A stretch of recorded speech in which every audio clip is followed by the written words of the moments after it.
Nunca pensé que mi propio hogar se convertiría en una escena de crimen, y menos aún que la persona que intentaría matarme sería alguien que recibí con brazos abiertos en mi familia.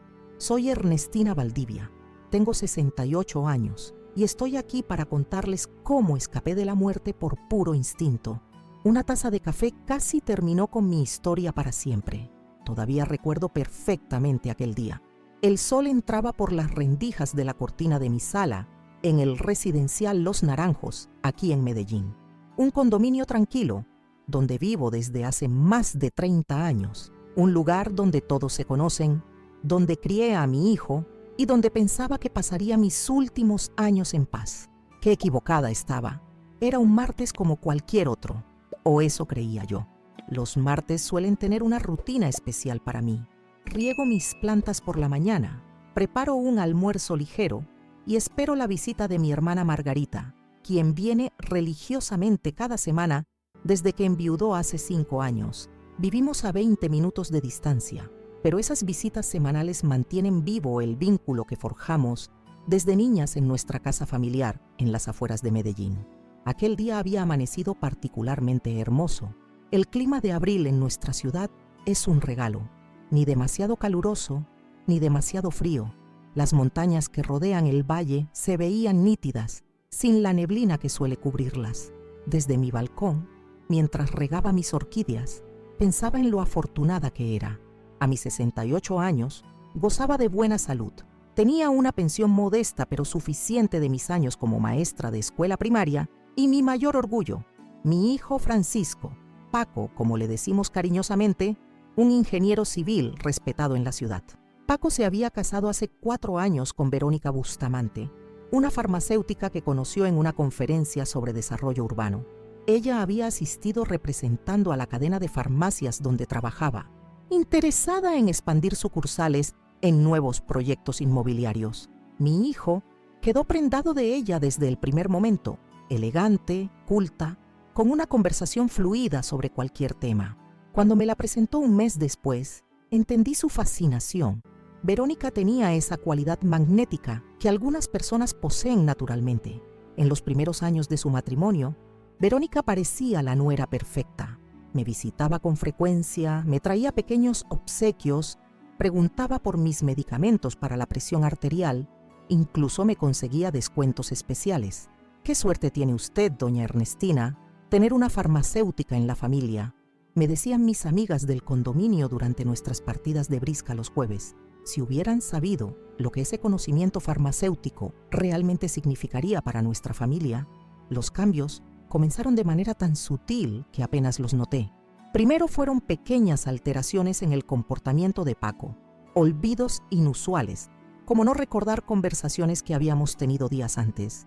Después, temblores ocasionales en las manos que él atribuía al estrés por un gran proyecto de infraestructura que su empresa estaba desarrollando. Luego, vino el tono amarillento en su piel que Verónica explicaba como una reacción alérgica temporal a un nuevo medicamento para la ansiedad.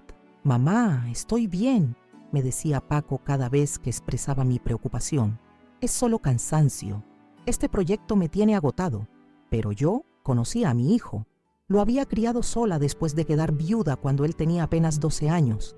Reconocía cuando algo no estaba bien, aunque no pudiera precisar qué era. Recuerdo una cena familiar, un mes antes del incidente del café. Paco derramó su copa de vino, algo que nunca le había sucedido.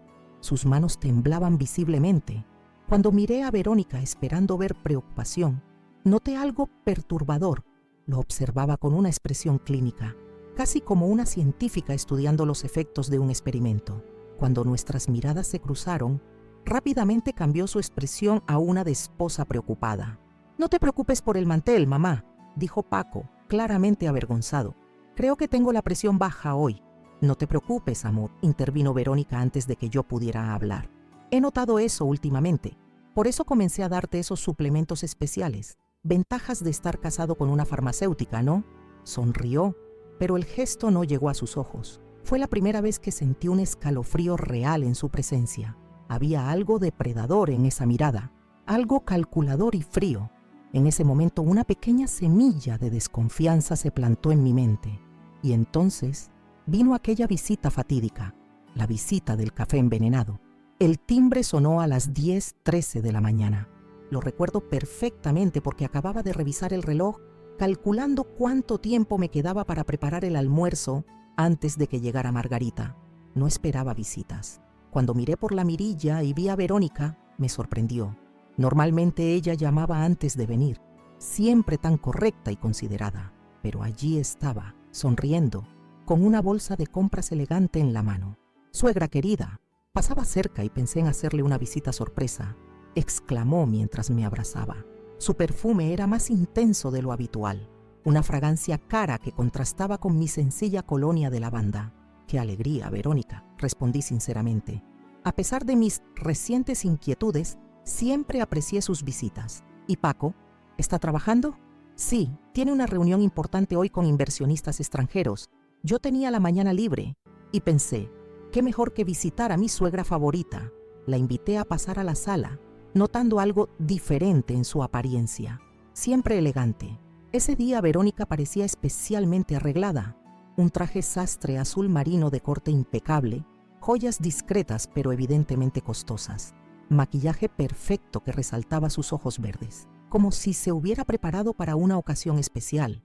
«Le traje algo especial», anunció, sacando de la bolsa un paquete envuelto en papel de regalo. Lo encontré en esa nueva tienda gourmet del centro comercial El Tesoro. Es un café colombiano exclusivo, cosechado en altitudes específicas, con un proceso de tostado artesanal. Apenas probé el aroma, pensé inmediatamente en usted y sus desayunos tranquilos en el balcón. El detalle me conmovió. Verónica siempre había sido observadora, notando mis pequeñas rutinas, mis preferencias. Ese tipo de atenciones habían hecho que la aceptara tan rápidamente en nuestra pequeña familia. «Qué considerada, muchas gracias», dije tomando el paquete, o al menos intentándolo, porque Verónica lo retiró suavemente. «No, déjeme prepararlo para usted ahora mismo. Quiero ver su cara cuando lo pruebe. Tiene notas de chocolate y frutas cítricas que son simplemente divinas». Había algo extraño en su insistencia, pero la seguí a la cocina, donde comenzó a manipular el café con movimientos precisos, casi rituales. Sacó de su bolso un par de guantes desechables, el tipo que usan en las farmacias para manipular medicamentos. «¿Guantes para preparar café?», pregunté extrañada. «Es una costumbre profesional», explicó con una sonrisa rápida. «Trabajo con tantos productos químicos en la farmacia que prefiero no contaminar nada que vaya a ser consumido. Además, el aceite natural del café mancha las manos y tengo una reunión después». La explicación parecía razonable, pero algo en la forma en que evitaba mi mirada mientras hablaba despertó aquella inquietud que venía sintiendo. Observé cómo medía con precisión la cantidad de agua, la temperatura exacta, el tiempo de infusión. Todo como si estuviera siguiendo una fórmula específica. El aroma que llenó mi cocina era realmente extraordinario, rico, complejo, con matices que nunca había percibido en un café común. Por un momento, mis sospechas se disiparon ante el placer anticipado de probar aquella bebida. Verónica sirvió el café en una de mis tazas de porcelana, esas que guardo para ocasiones especiales, herencia de mi madre. Con un movimiento fluido, la colocó frente a mí en la mesa de la cocina. «Aquí tiene, suegra. Pruébelo primero. Quiero ver qué le parece», dijo, empujando la taza hacia mí. Sus ojos, normalmente cálidos cuando me miraban, tenían un brillo diferente, expectante, ansioso. Llevé la taza cerca de mi rostro, dejando que el vapor aromático acariciara mis mejillas. Estaba a punto de dar el primer sorbo cuando algo llamó mi atención. Un detalle mínimo, casi imperceptible. En el fondo de la taza, donde el líquido oscuro formaba un pequeño remolino, me pareció ver un residuo verdoso, una sustancia que no correspondía al café puro. Fue entonces cuando lo sentí, aquel instinto primordial, aquella voz interior que mi abuela Remedios siempre decía que las mujeres desarrollamos con la edad. «Cuando llegues a vieja, Ernestina, aprenderás a escuchar lo que tu cuerpo sabe antes que tu cabeza», me decía mientras preparaba sus remedios caseros en nuestra cocina de infancia. Una alarma silenciosa pero poderosa se activó dentro de mí. «¿No va a probarlo?», preguntó Verónica, con un tono que intentaba ocultar cierta impaciencia. Lo preparé especialmente para usted. Miré nuevamente la taza, luego a mi nuera. Sus nudillos estaban blancos de tanto apretar sus propias manos entrelazadas sobre la mesa. Una gota de sudor, inconsistente con la temperatura fresca de la mañana, resbalaba por su sien derecha. «Sabes, Verónica», comencé a explicar alejando discretamente la taza, «tengo el estómago un poco sensible hoy. Tomé un té de menta temprano que no me cayó bien. Creo que mejor no arriesgo con café ahora, por fuerte que sea». Fue como si una máscara se cayera por un instante. Por un breve segundo un destello de furia cruzó su rostro. Sus labios se tensaron, las cejas se fruncieron, los ojos se entrecerraron. Fue fugaz. Enseguida recuperó su compostura, pero aquel vistazo a lo que había bajo su fachada perfecta fue suficiente para confirmar mis sospechas. «Tiene que probarlo», insistió, empujando nuevamente la taza hacia mí, su voz oscilando entre la dulzura artificial y una irritación creciente. «Me tomé la molestia de traerlo especialmente para usted. Es un café carísimo, exclusivo. Agradezco el detalle», respondí con firmeza, alejando definitivamente la taza. «Pero como ya dije, mi estómago no está bien hoy. Quizás otro día. O puedes llevártelo para que tú y Paco lo disfruten en casa». La tensión entre nosotras era palpable. Sentí que estaba en peligro, aún sin entender completamente por qué. Era como si estuviéramos en una especie de duelo silencioso en mi propia cocina. Yo, una maestra jubilada de 68 años, contra una mujer más joven, determinada a hacerme beber algo que mi instinto me gritaba que evitara. El timbre de la puerta rompió aquel momento de tensión. El alivio me inundó cuando recordé que era martes, el día de visita de Margarita. Nunca el sonido de aquel timbre me había parecido tan oportuno, tan salvadora. «Debe ser mi hermana», dije, levantándome rápidamente. «Viene todos los martes». Cuando me dirigía a la puerta, noté que el semblante de Verónica cambiaba nuevamente. Una nueva idea parecía formarse en su mente. Sus ojos brillaron con renovada determinación. Aquella expresión me heló la sangre, pero no entendí su significado completo hasta que fue demasiado tarde. Abrí la puerta y allí estaba Margarita, con su sonrisa franca y su bolsa de tela, donde siempre traía alguna golosina casera. A sus 65 años, mi hermana conservaba esa vitalidad que siempre la caracterizó, ese espíritu libre que contrastaba con mi naturaleza más cauta y reservada.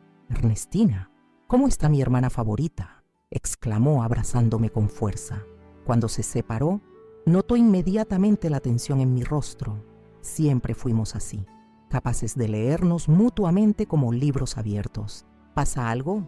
Antes de que pudiera responderle, Verónica apareció en el recibidor con aquella sonrisa recuperada, como si la furia que había visto segundos antes nunca hubiera existido. «Doña Margarita, qué alegría verla», dijo con entusiasmo excesivo. «Llegó en el momento perfecto. Traje un café colombiano exclusivo para Ernestina, pero ella dice que tiene el estómago sensible hoy. ¿Le gustaría probarlo usted? Es realmente excepcional». Margarita, siempre sociable y amante de las nuevas experiencias, aceptó sin dudarlo. «Por supuesto, sabes que adoro el café. Ernestina siempre se queja de que el mío es demasiado suave». Algo dentro de mí quiso gritar, advertirle, pero ¿qué podía decir? ¿Que sospechaba que mi nuera había puesto algo en el café, basándome únicamente en una intuición y un pequeño residuo verdoso? Sonaría como una anciana paranoica. Además, ¿quién podría creer que la respetada farmacéutica Verónica Bustamante, esposa de mi hijo, intentaría envenenarme? Observé impotente mientras Verónica servía el mismo café en otra taza para mi hermana. Noté que evitaba tocar la porcelana con las manos desnudas, usando una servilleta para manipularla. En ese momento no di importancia a ese detalle. «Es realmente especial», dijo Margarita después del primer sorbo, cerrando los ojos con placer. «Tiene un sabor complejo, con notas de chocolate y algo cítrico al final. ¿Dónde lo compraste?». Verónica comenzó a explicar sobre la tienda, sobre el origen del café, sobre lo exclusivo que era. Hablaba rápido, mirando constantemente su reloj de pulsera. Después de algunos minutos, anunció que debía marcharse. «Tengo una reunión importante en la farmacia. Disfruten el resto del café. Ya me contarán qué les pareció cuando lo terminen». Y así salió, apresurada, dejando tras de sí lo que yo no sabía aún que sería una bomba de tiempo. Me quedé conversando con Margarita en la sala, hablando sobre la familia, los nietos, las novedades del barrio. Fue entonces cuando noté el primer signo de que algo andaba mal. Margarita comenzó a parpadear con fuerza, como si tuviera dificultad para mantener los ojos abiertos. Su habla se volvió arrastrada, confusa. «Ernestina, me siento extraña», dijo, intentando levantarse y tambaleándose.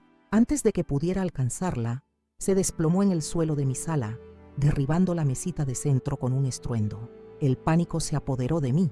Llamé a la ambulancia mientras intentaba reanimarla, sin éxito. Sus labios comenzaban a ponerse azulados, su respiración era superficial.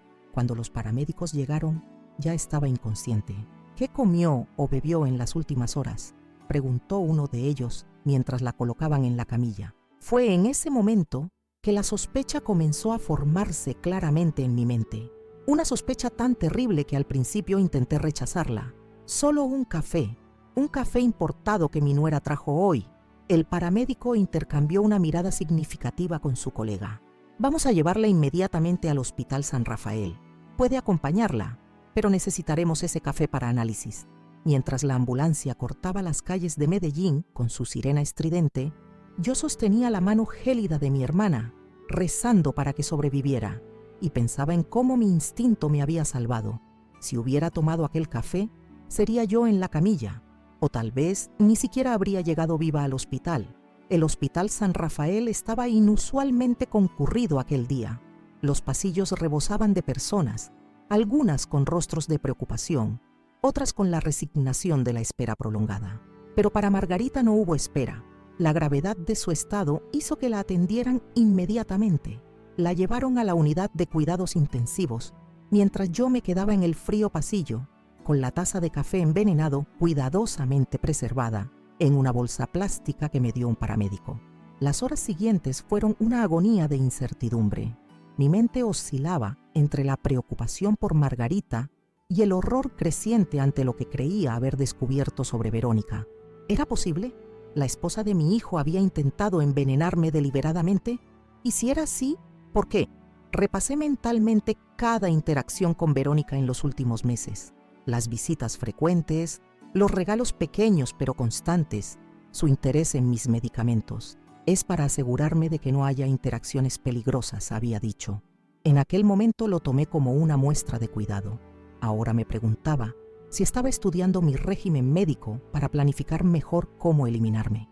Luego estaban los cambios en Paco, la confusión creciente, los temblores, la coloración amarillenta de su piel, los síntomas que Verónica siempre tenía una explicación plausible para justificar. ¿Era posible que también estuviera envenenando lentamente a mi hijo? La idea era tan monstruosa que una parte de mí se resistía a creerlo, pero otra parte, esa voz interior que me había hecho rechazar el café, insistía en que estaba en lo cierto. A media tarde, un médico se acercó a mí. El doctor Guillermo Santoro, según indicaba la placa en su bata blanca, era un hombre de unos 50 años, con gafas de montura fina y expresión grave. «¿Usted es familiar de Margarita Valdivia?», preguntó formalmente. «Soy su hermana, Ernestina Valdivia». El médico asintió y me invitó a seguirlo a una pequeña oficina cercana. Una vez dentro, su tono cambió, volviéndose más personal. «Señora Ernestina, su hermana sufrió una intoxicación severa. Estamos haciendo todo lo posible, pero necesitamos identificar la sustancia para tratarla adecuadamente. El análisis preliminar del café indica la presencia de algo que no debería estar allí, algo tóxico, pero necesitamos más pruebas para determinar exactamente qué es». Le conté mis sospechas sobre el comportamiento de Verónica, sobre cómo insistió para que yo tomara el café, sobre los guantes, sobre todo. El médico me escuchó atentamente, su rostro volviéndose más serio con cada detalle. «Voy a contactar a las autoridades inmediatamente», dijo cuando terminé mi relato. «Esto parece un intento deliberado de envenenamiento. Usted tuvo mucha suerte, o instinto, o los ángeles guardianes que mi madre siempre decía que cuidaban de nosotros. Sea lo que fuera que me hizo rechazar aquel café, salvó mi vida, pero no salvó a mi hermana del sufrimiento que estaba padeciendo. En mi desesperación, hice algo que nunca pensé que haría. Llamé a Paco para contarle mis sospechas sobre su esposa. Con manos temblorosas marqué su número. Después de varios tonos, finalmente respondió. Su voz sonaba distante, confusa. «Mamá, ¿qué pasa? Estoy en una reunión. Paco, ha ocurrido algo terrible. Tu tía Margarita está en cuidados intensivos. Creo que fue envenenada». Hubo un largo silencio al otro lado de la línea. Cuando finalmente habló, su voz parecía aún más lejana. ¿Envenenada? ¿Cómo así, mamá? Tomó un café que Verónica trajo hoy. Yo lo rechacé, pero Margarita lo aceptó y ahora está luchando por su vida. Mi voz se quebró al decir estas palabras. Otro largo silencio. Entonces, escuché la voz de Verónica al fondo preguntando con quién estaba hablando. «Es mi madre», respondió Paco, su voz extrañamente mecánica. «Está diciendo algo sobre la tía Margarita en el hospital». Escuché un murmullo y luego mi hijo volvió a hablar. «Verónica dice que vamos a encontrarte en el hospital». «¿Cuál es?» «San Rafael», respondí, sintiendo un nuevo escalofrío. ¿Por qué necesitaba preguntarle a ella el nombre del hospital? ¿Por qué no me habló directamente? Colgamos y me quedé allí, en aquel pasillo frío e impersonal, con un torbellino de pensamientos. ¿Y si no solo fuera mi hermana? ¿Y si mi hijo también estaba siendo envenenado lentamente, día tras día? Eso explicaría los cambios en su comportamiento, su confusión, su dependencia creciente de Verónica. Cuando llegaron al hospital una hora después, la imagen de mi hijo me sobrecogió. Estaba visiblemente demacrado, más delgado de lo que recordaba, con unas ojeras profundas y ese tono amarillento en la piel que ahora me parecía una señal de alarma obvia. Verónica lo sostenía del brazo como si lo guiara o lo controlara. «Mamá, ¿qué ha pasado?», preguntó Paco, abrazándome débilmente. Olía a medicamentos, un olor que no asociaba con él. Antes de que pudiera responder con detalle, Verónica intervino. «Es terrible lo de tu tía, amor. Debemos esperar a ver qué dicen los médicos».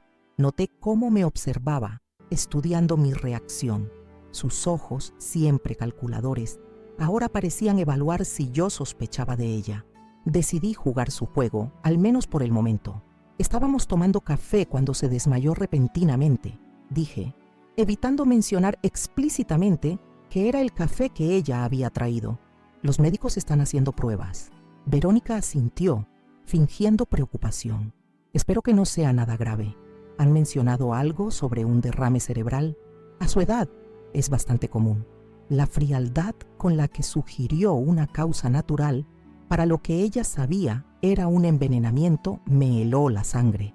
Esta mujer que había compartido nuestra mesa durante 4 años, que había sido recibida como parte de nuestra familia, era una depredadora despiadada. Nuestro incómodo encuentro en el pasillo fue interrumpido por la llegada de 2 oficiales de policía. El más alto y de aspecto serio se presentó como el comisario Joaquín Morales. «Señora Ernestina Valdivia», preguntó mostrando su placa. «Necesitamos hablar con usted en privado». Verónica se tensó visiblemente. Su mano apretó con más fuerza el brazo de mi hijo. «¿Policía? ¿Por qué? Fue solo un desafortunado incidente médico».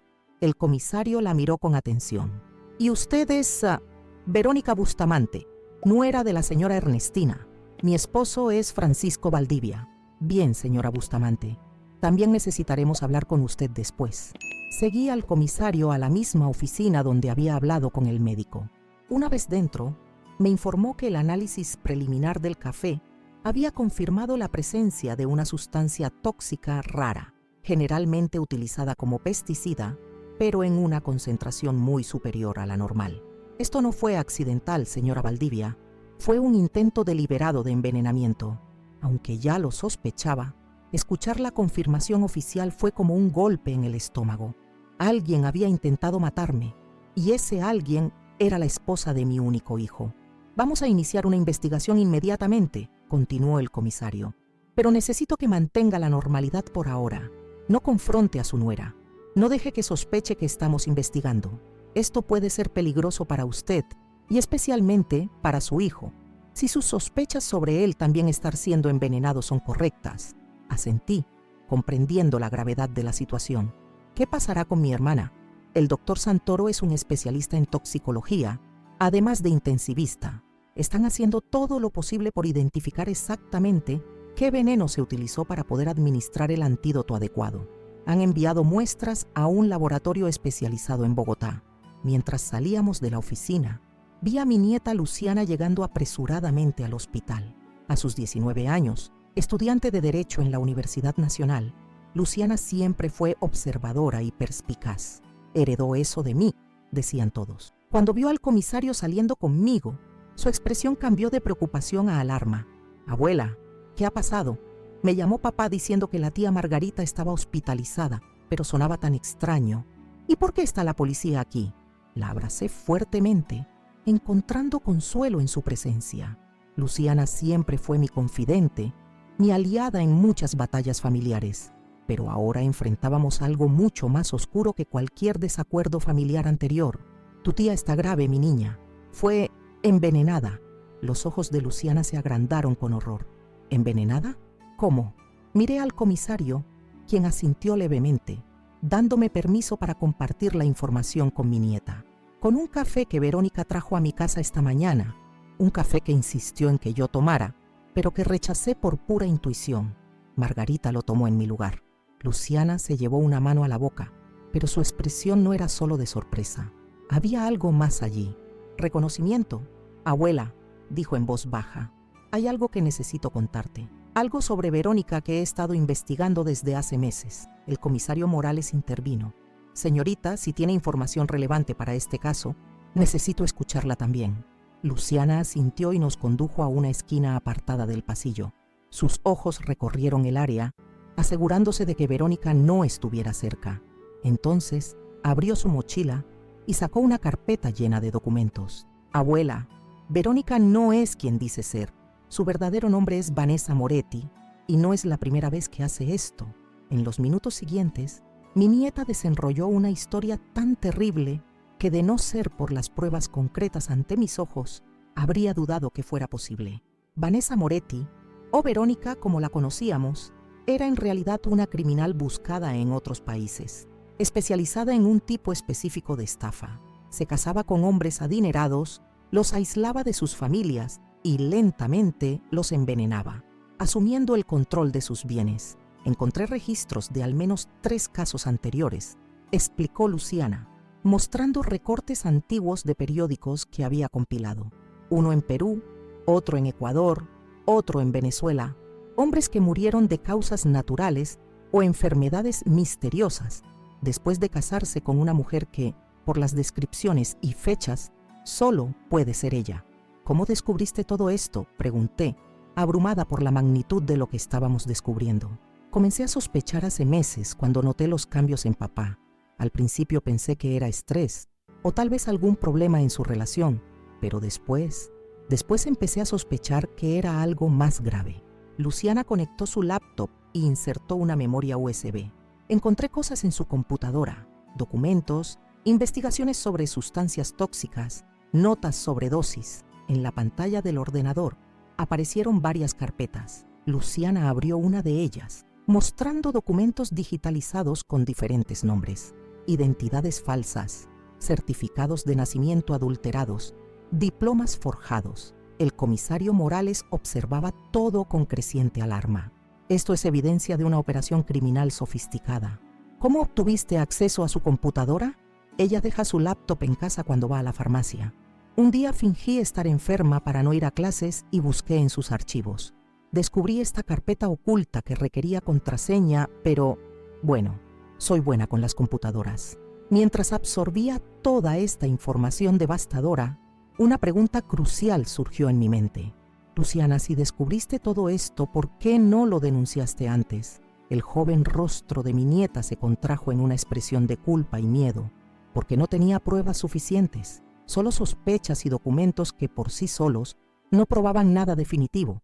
Y dudó, porque tengo miedo de ella, abuela. Miedo de lo que podría hacerle a mi padre si descubriera que sé la verdad.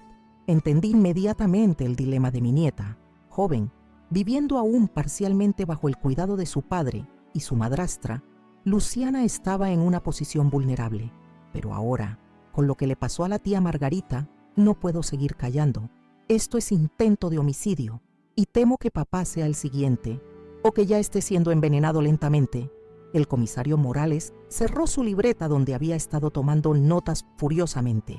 Señorita Luciana, su información es invaluable. Vamos a iniciar una investigación completa. Mientras tanto, creo que es mejor que no regrese a casa. ¿Tiene dónde quedarse? Puede quedarse conmigo, intervine sin dudarlo. Mi casa tiene suficiente espacio. Bien, asintió el comisario.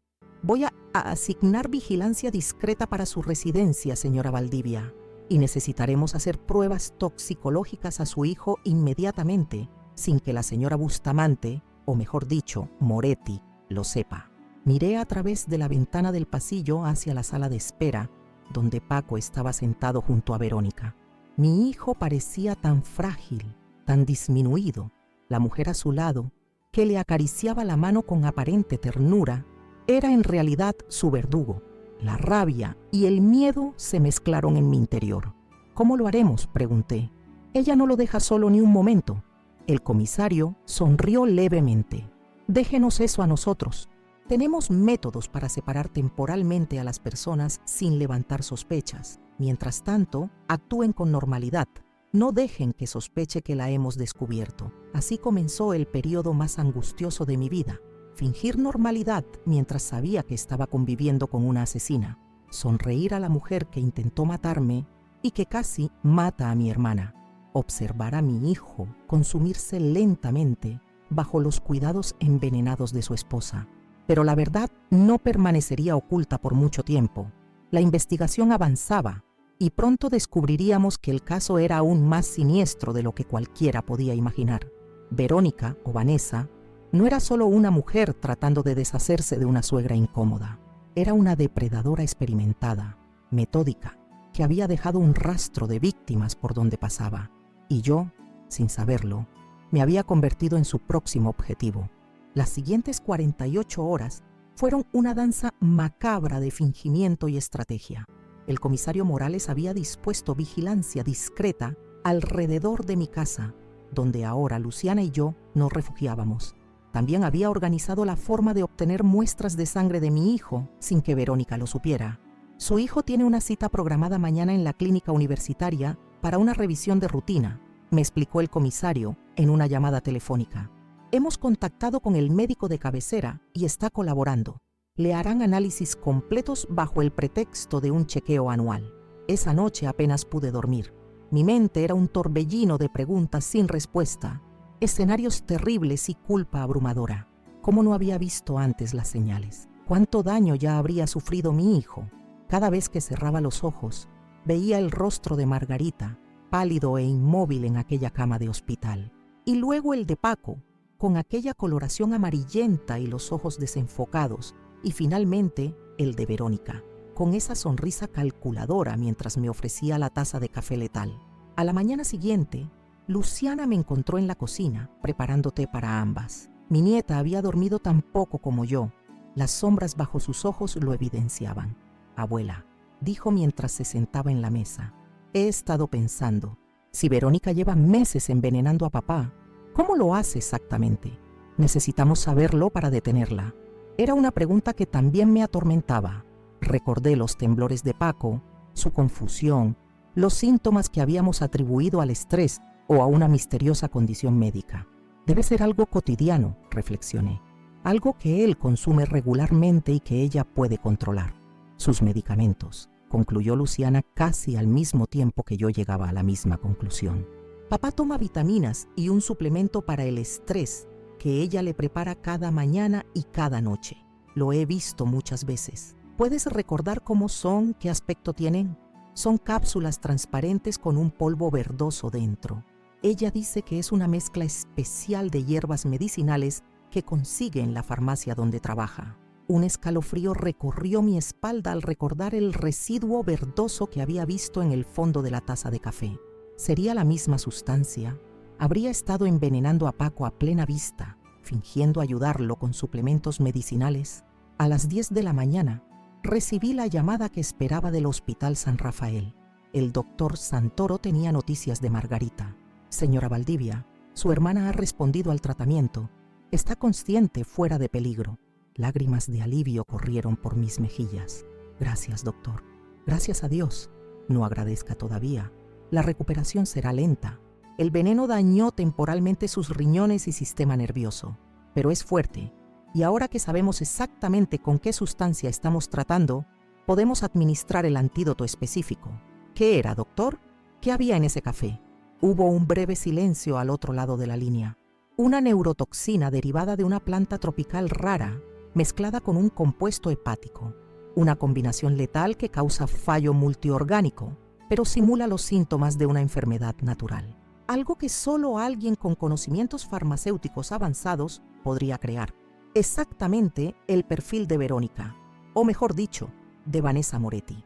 Esa misma tarde, recibí la visita del comisario Morales en mi casa. Venía acompañado de una mujer joven que se presentó como la fiscal María Elena Ortega. Sus ojos penetrantes y su postura erguida transmitían determinación. Tenemos los resultados preliminares de los análisis de su hijo, informó el comisario sin preámbulos. Confirman nuestras sospechas. Su organismo presenta niveles elevados de 3 sustancias tóxicas diferentes, la misma combinación encontrada en el café que tomó su hermana, pero en dosis menores, administradas durante un periodo prolongado. La fiscal Ortega tomó la palabra. Estamos construyendo un caso sólido, señora Valdivia. La evidencia proporcionada por su nieta, los análisis toxicológicos de su hermana y su hijo, más la investigación sobre los antecedentes falsos de Verónica Bustamante, todo apunta a un esquema criminal elaborado. ¿Qué pasará ahora?, pregunté, tratando de asimilar la confirmación de mis peores temores. Necesitamos pruebas irrefutables de que ella está administrando estas sustancias a su hijo, explicó el comisario. Sospechar es una cosa, probarlo en un tribunal es otra. Luciana, que había estado escuchando en silencio, intervino. ¿Y si instalamos cámaras en la casa de mi padre? Tengo la llave y sé cuándo no estarán allí. Si conseguimos grabar a Verónica adulterando su comida o sus medicamentos, el comisario consideró la idea por un momento. Es arriesgado, pero podría funcionar. Voy a asignar un equipo técnico para instalar equipos de vigilancia sofisticados. Cámaras pequeñas, prácticamente invisibles. ¿Cuándo?, preguntó Luciana impaciente. Mañana por la mañana. Verónica tiene un turno en la farmacia de 9 a 1 y su padre estará en una reunión de trabajo. Tendremos aproximadamente 3 horas para instalar todo. Mientras discutíamos los detalles del operativo, no podía dejar de pensar en Paco, solo en aquella casa con una asesina que se hacía pasar por su esposa amorosa. Cada minuto que pasaba era un minuto más de veneno circulando por sus venas. ¿No podríamos simplemente sacarlo de allí?, pregunté angustiada. ¿Decirle la verdad y llevarlo a un lugar seguro? El comisario negó con la cabeza. Es demasiado arriesgado en este momento. Si ella sospecha que ha sido descubierta, podría huir o, peor aún, administrar una dosis letal a su hijo antes de desaparecer. Hemos visto ese patrón en casos similares. Esa noche visité a Margarita en el hospital. Había sido trasladada a una habitación privada, fuera de la UCI, pero aún estaba débil. Su piel, normalmente de un tono oliváceo saludable, tenía ahora un aspecto ceniciento. Sus ojos, sin embargo, mantenían esa chispa de vitalidad que siempre la caracterizó. «Ernestina», murmuró cuando entré, extendiendo una mano temblorosa hacia mí. ¿Qué me pasó? Tomé su mano entre las mías, sintiendo sus dedos fríos. No quería perturbarla durante su recuperación, pero Margarita siempre fue perspicaz. «Fue el café, ¿verdad?», preguntó sorprendiéndome. Recuerdo que empecé a sentirme extraña después y tenía un sabor amargo al fondo, muy sutil. Asentí levemente. Sí, fue el café, pero estamos ocupándonos de ello. La policía está investigando. Sus ojos se agrandaron con comprensión. «Verónica», susurró. «Descansa ahora», le dije apretando suavemente su mano. «Tienes que recuperar fuerzas. Ya hablaremos de todo cuando estés mejor». Cuando salí de la habitación, me sorprendió encontrarme con el doctor Santoro esperándome en el pasillo.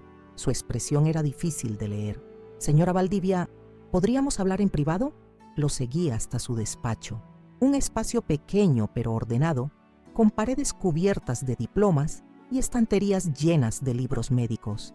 «He estado revisando los análisis de su hermana con más detalle», comenzó ajustándose las gafas. «La sustancia que encontramos es extremadamente rara. Un compuesto neurotóxico derivado de una planta tropical, mezclado con un agente hepatotóxico. Pero lo más preocupante Es la forma en que fue procesado y estabilizado. No entiendo, doctor. ¿Qué significa eso? Significa que quien lo preparó no solo tiene conocimientos avanzados de farmacología, sino también acceso a equipamiento especializado. No es algo que cualquier farmacéutico pudiera hacer en su casa. Se necesita un laboratorio. Esta información encajaba con lo que Luciana había descubierto. Verónica mantenía algún tipo de laboratorio secreto donde preparaba sus venenos, pero planteaba una pregunta inquietante. ¿Dónde estaba ese lugar? ¿Y qué otras sustancias letales podría estar creando allí? Al día siguiente, el operativo para instalar las cámaras en la casa de Paco se llevó a cabo sin contratiempos. El equipo técnico del comisario Morales, haciéndose pasar por personal de mantenimiento del sistema eléctrico del condominio, instaló dispositivos de vigilancia diminutos en puntos estratégicos: la cocina, el dormitorio principal, el estudio y el baño donde Paco guardaba sus medicamentos. Esa tarde, reunidos en un vehículo de vigilancia estacionado discretamente a una cuadra de mi casa, observamos las primeras imágenes transmitidas por las cámaras. Ver el interior de la casa de mi hijo a través de aquellas pantallas era una experiencia surrealista. El hogar que había visitado tantas veces ahora parecía un escenario siniestro donde se desarrollaba una obra macabra. La primera evidencia llegó más rápido de lo que esperábamos. A las 6:17 de la tarde, Verónica entró en la cocina vestida con elegancia, como si acabara de llegar del trabajo.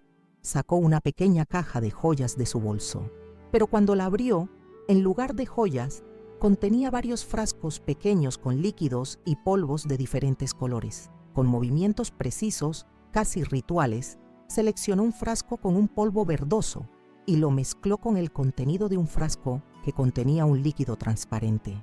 Luego, tomó una bandeja de cubitos de hielo del congelador y con un gotero depositó 2 gotas de la mezcla en cada cubito. «Astuta», murmuró el comisario. «El frío estabiliza el compuesto y enmascara cualquier sabor residual. Cuando los cubos se derriten en la bebida, liberan el veneno gradualmente». Verónica volvió a guardar su caja de joyas en el bolso y regresó a su comportamiento normal, como si acabara de realizar una tarea doméstica rutinaria. Minutos después, escuchamos la puerta principal abrirse. Paco había llegado. Lo que presenciamos a continuación fue tan perturbador que tuve que apartar la mirada varias veces. Mi hijo, visiblemente agotado, fue recibido por Verónica con abrazos y besos. Le preparó un whisky para relajarse después de un día duro, usando precisamente los cubitos de hielo envenenados. «Te ves cansado, mi amor», dijo con falsa preocupación. «¿Por qué no tomas tu medicina y descansas un poco antes de cenar?» Paco asintió dócilmente, tomando las cápsulas que ella le ofrecía junto con el whisky envenenado. Una dosis doble de veneno, administrada con una sonrisa amorosa. Más perturbador aún fue lo que captaron las cámaras después de que Paco se fuera a dormir, sedado por los efectos combinados del alcohol, el veneno y los medicamentos. Verónica sacó un diario de un compartimento secreto en su tocador y comenzó a escribir meticulosamente, documentando los síntomas de mi hijo con la frialdad de un científico observando un experimento. Sujeto muestra confusión creciente y desorientación temporal, pérdida de memoria a corto plazo cada vez más pronunciada. Coloración amarillenta de piel y esclerótica indica compromiso hepático progresivo. Temblor en extremidades ahora visible incluso en reposo. Incrementar dosis a 0.75 veces del día para acelerar deterioro cognitivo. Objetivo: incapacidad total en 2-3 semanas. Leer aquellas palabras frías, clínicas, sobre mi propio hijo, escritas por la mujer que debería amarlo, fue como recibir un golpe físico. Sentí náuseas, debilitada por la dimensión de aquella maldad calculada. «Esto es más que suficiente para una orden de arresto», afirmó el comisario Morales cuando apagamos las pantallas, incapaces de seguir viendo aquella pesadilla. «Pero debemos proceder con extrema cautela. Si ella percibe que estamos acercándonos, podría intentar algo desesperado». Elaboramos un plan para el día siguiente. Yo invitaría a Paco y Verónica a almorzar en mi casa. La excusa sería celebrar la mejoría de Margarita. Durante el almuerzo, policías de civil estarían posicionados estratégicamente alrededor de mi casa, listos para intervenir. Aquella noche fue la más larga de mi vida. No pude dormir, dando vueltas en la cama mientras escenarios catastróficos se desarrollaban en mi mente. ¿Y si algo salía mal? ¿Y si Verónica percibía la trampa? ¿Y si mi hijo ya estaba tan envenenado que no podía ser salvado? En la mañana, llamé a Paco como habíamos planeado. Su voz al teléfono sonaba débil, confusa. ¿Almuerzo hoy? Necesito verificar con Verónica si tenemos algún compromiso. Hijo, es para celebrar la recuperación de tu tía. Por favor, vengan, insistí, tratando de mantener la voz firme a pesar del miedo. Después de una pausa y algunos murmullos al fondo, Verónica, obviamente controlando la conversación, finalmente accedió. Estaremos allí al mediodía, mamá. Al colgar, vi a Luciana observándome desde la puerta de la cocina. Va a funcionar, abuela. Hoy ella será arrestada y papá finalmente recibirá ayuda médica. Preparamos la casa para recibirlos. El comisario Morales llegó temprano, verificando la posición de sus hombres, probando los equipos de grabación. Luciana se quedaría escondida en la videohabitación de invitados, lista para mostrar las pruebas que había recopilado en el momento adecuado. A las 12 en punto, el timbre sonó. Respiré profundo, coloqué mi mejor sonrisa y abrí la puerta. Paco estaba visiblemente demacrado, más delgado de lo que recordaba, con ojeras profundas y la piel con un tono amarillento enfermizo. Verónica, por el contrario, estaba impecable como siempre, cabello perfectamente arreglado, maquillaje discreto, un vestido elegante. Me sonrió con aquella sonrisa falsa que ahora me daba escalofríos. «Suegra querida», dijo, besando mi mejilla, «qué buenas noticias sobre Margarita. Paco y yo estamos tan aliviados». Los invité a entrar, observando cómo mi hijo se apoyaba en el brazo de ella para caminar, cómo sus movimientos eran lentos e imprecisos. Mi corazón se encogió. ¿Cuánto veneno ya estaría circulando en su cuerpo? «Hice esa lasaña que tanto te gusta, hijo», dije, conduciéndolos hasta la mesa ya puesta en el comedor. «Qué delicia, mamá, pero estoy sin mucho apetito últimamente». «Es una fase», intervino rápidamente Verónica. «Anda con el estómago sensible. Nada que los suplementos que le estoy dando no resuelvan pronto». Serví la comida, manteniendo una conversación superficial sobre la recuperación de Margarita, sobre el tiempo, cualquier tema banal que pudiera disimular la tensión que sentía. A cada minuto que pasaba, miraba discretamente el reloj. La señal convenida con el comisario sería dada exactamente a las 12:30. A pocos minutos de la hora, Verónica nos sorprendió a todos, levantándose abruptamente. «Necesito ir al baño. Con permiso». En vez de usar el baño social cercano al comedor, se dirigió por el pasillo en dirección a las habitaciones. Mi sangre se heló. La habitación de invitados donde Luciana estaba escondida quedaba en esa dirección. Lancé una mirada desesperada al comisario, que estaba disfrazado como un técnico verificando mi sistema de calefacción. Él percibió inmediatamente el peligro e hizo una señal a uno de los policías de civil que fingía ser mi jardinero. Pero antes de que cualquiera pudiera intervenir, oímos un grito, después el sonido de una lucha, un golpe sordo. Paco, incluso en su estado debilitado, se levantó tambaleante. ¿Qué fue eso? Corrimos todos en dirección al sonido. En el pasillo, ante la puerta abierta de la habitación de invitados, encontramos a Verónica y Luciana en el suelo. Mi nieta tenía un corte en la cara, pero sostenía firmemente la muñeca de Verónica, que empuñaba una jeringa. «¡Intentó inyectarme algo!», gritó Luciana, aún luchando para controlar a su madrastra. El comisario Morales actuó instantáneamente sacando su arma. «¡Policía Federal! ¡Suelte eso ahora!». El rostro de Verónica se transformó. Toda la máscara de gentileza desapareció, revelando una expresión de odio puro que me hizo retroceder instintivamente. Por un momento terrible pensé que usaría la jeringa en mi nieta, pero entonces, percibiendo que estaba rodeada, que no había escapatoria, soltó la jeringa y levantó las manos lentamente. Sus ojos, fríos como el hielo, se fijaron en mí. «Deberías haber bebido aquel café, vieja. Habría sido más rápido o menos doloroso que lo que planeé para ti después». Aquellas palabras, dichas con tanta calma y crueldad, confirmaban todo. La mujer que mi hijo había traído a nuestra familia era un monstruo disfrazado de persona. Paco observaba la escena paralizado, su rostro una máscara de incredulidad y horror. «Verónica, ¿qué está pasando?». Fue Luciana quien respondió, ahora protegida por los policías que habían entrado. Ella no es Verónica, papá. Su nombre es Vanessa Moretti. Es una criminal, una asesina, y ha estado envenenándote durante meses.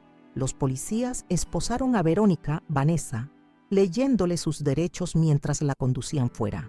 Ella mantuvo una calma inquietante, mirando hacia atrás una sola vez para decir: ustedes no tienen idea de con quién están tratando. Esto no ha terminado.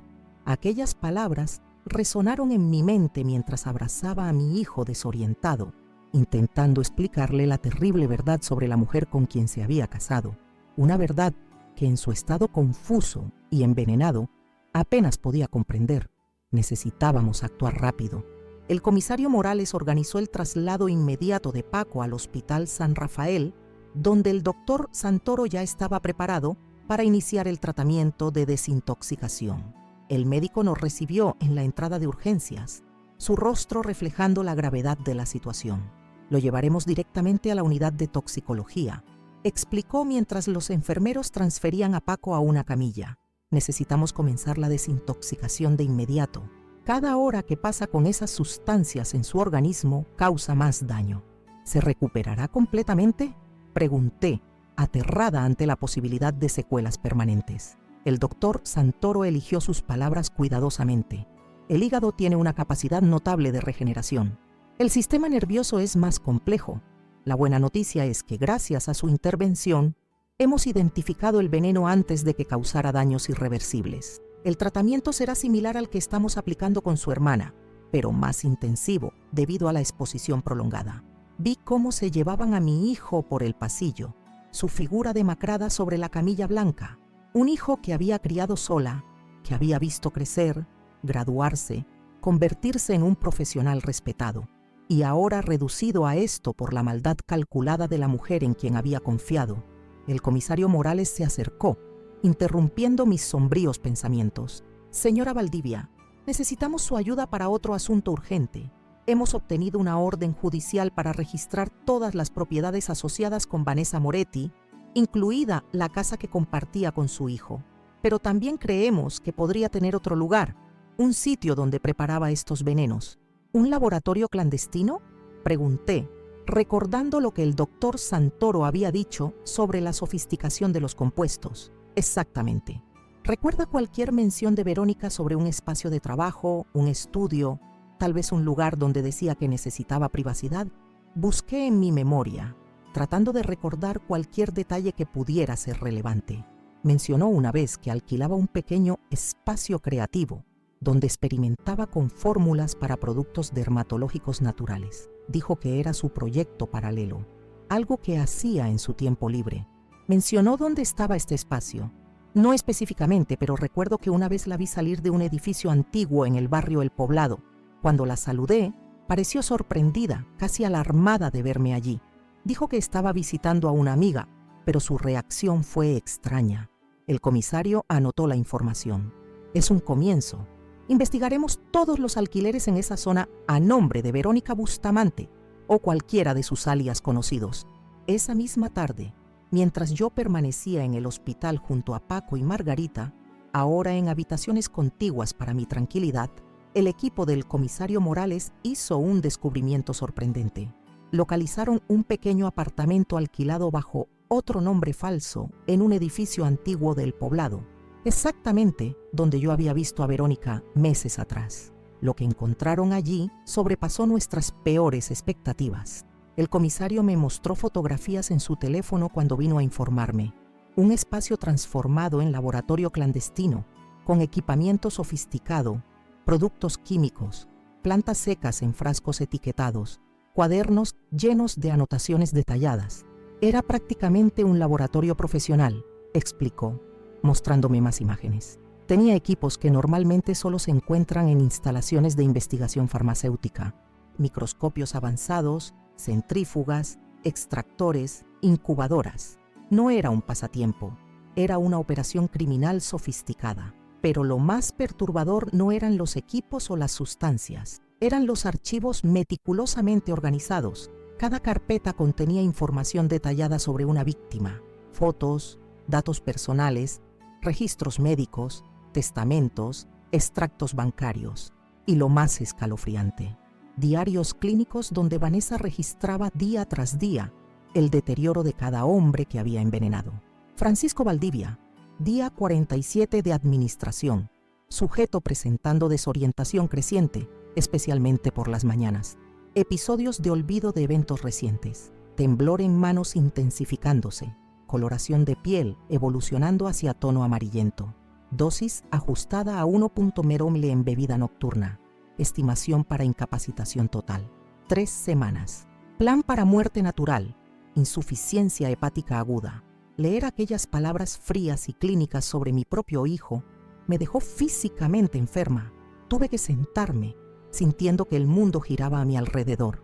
Hay más, dijo el comisario vacilante. Encontramos un plan detallado para su eliminación también, doña Ernestina. Después de que el café fallara, había desarrollado una alternativa.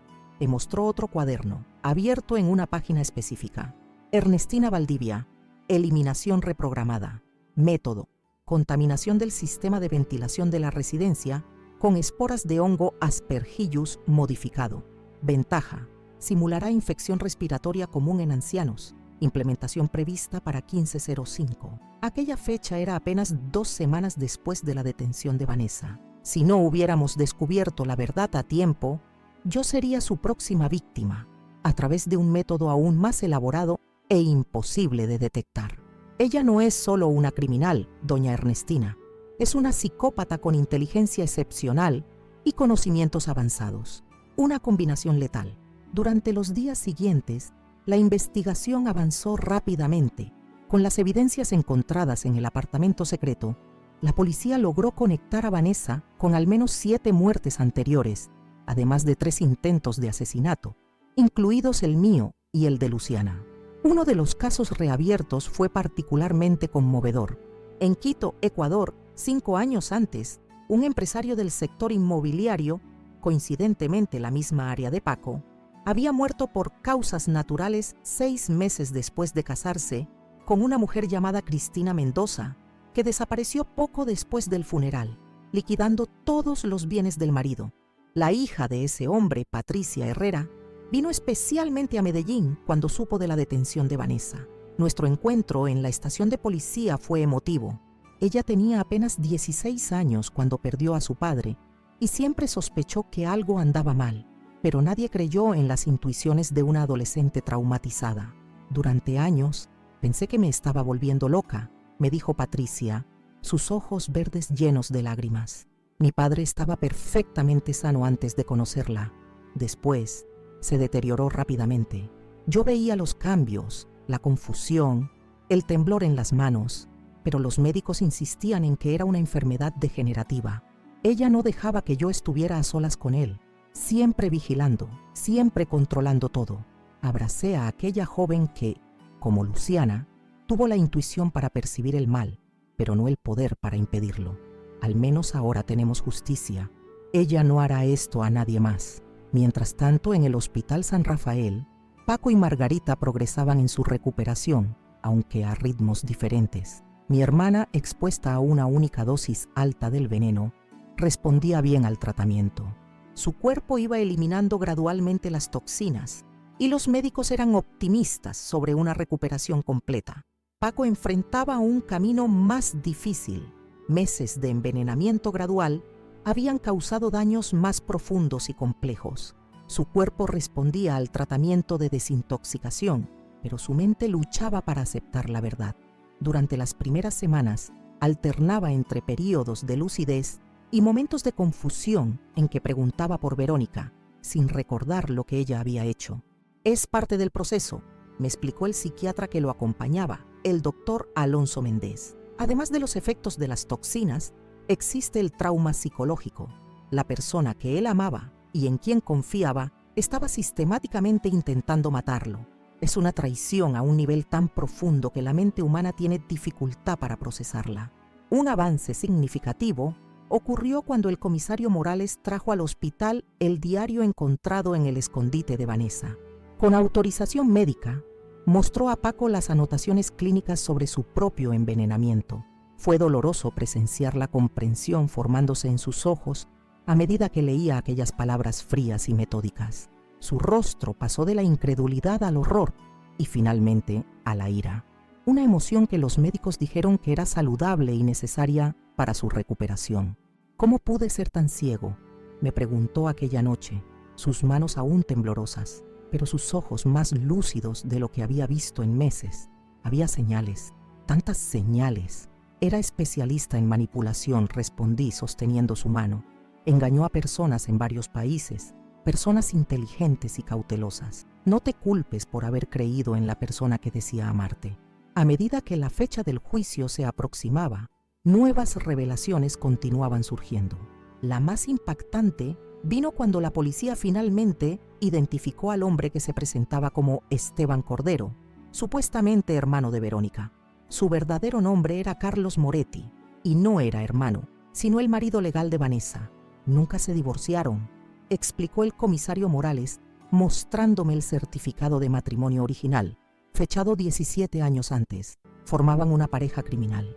Mientras ella seducía y envenenaba a las víctimas, él actuaba entre bastidores, ocupándose de la falsificación de documentos, la transferencia de bienes, la creación de nuevas identidades. Carlos fue localizado y detenido en un resort de lujo en Cartagena, viviendo con parte del dinero de las víctimas anteriores. En su interrogatorio, intentó minimizar su participación, alegando que era manipulado por Vanessa, pero las evidencias mostraban a un cómplice tan calculador como ella. El esquema era perfecto en su crueldad. Mientras Vanessa se casaba con las víctimas, Carlos permanecía en las sombras como el hermano servicial. Tras la muerte del objetivo, se ocupaba de la parte burocrática, ayudando a la viuda afligida a vender propiedades, transferir inversiones, liquidar bienes. Después, desaparecían juntos, dividían el dinero y preparaban nuevas identidades para el próximo golpe. ¿Por qué mi hijo?, pregunté al comisario. ¿Por qué nuestra familia? Paco era el objetivo perfecto según sus criterios. Exitoso en el sector inmobiliario, con patrimonio significativo, divorciado, con solo una hija adulta y usted como familiar cercano. Probablemente planeaban eliminarlas a ustedes dos también, eventualmente. Usted sería la siguiente, después Luciana. Con todos los parientes directos fuera del camino, nadie cuestionaría cuando Verónica, como viuda, asumiera el control total de los bienes. Una pregunta persistente me atormentaba. ¿Cómo Vanessa había comenzado esta vida de crímenes? ¿Qué circunstancias transforman a una persona en un monstruo tan calculador y sin remordimientos? Parte de esa respuesta vino a través del trabajo meticuloso del comisario y su equipo. Investigando registros antiguos, descubrieron que Vanessa Moretti nació como Vanessa Campos en una pequeña ciudad del interior de Venezuela. Hija de un farmacéutico local, desde temprano demostró inteligencia superior al promedio e interés por las propiedades de las plantas y compuestos químicos que su padre manipulaba. Se graduó en farmacia con distinción, pero su carrera tomó un rumbo sombrío cuando fue investigada por la muerte sospechosa de una paciente anciana para quien preparaba medicamentos. El caso fue archivado por falta de pruebas, pero Vanessa dejó la ciudad poco después. Fue el inicio de su trayectoria criminal. Tiene el perfil clásico de una psicópata de alto funcionamiento, me explicó la psicóloga forense, designada para evaluar a Vanessa, la doctora Elena Fuentes. Inteligencia excepcional, capacidad de planificación elaborada, ausencia de empatía, manipulación como segunda naturaleza. Y lo más peligroso, adaptabilidad. Cuando un método falla, rápidamente desarrolla otro. Finalmente, llegó el día en que enfrentaría a Vanessa cara a cara nuevamente, esta vez en el tribunal. Los tribunales de justicia de Antioquia estaban llenos, familiares de las víctimas, periodistas, curiosos. Me senté en la primera fila junto a Luciana, Paco, ahora capaz de participar aunque todavía frágil, y Margarita, que había insistido en estar presente a pesar de su recuperación incompleta. Cuando trajeron a Vanessa a la sala, un silencio pesado cayó sobre todos.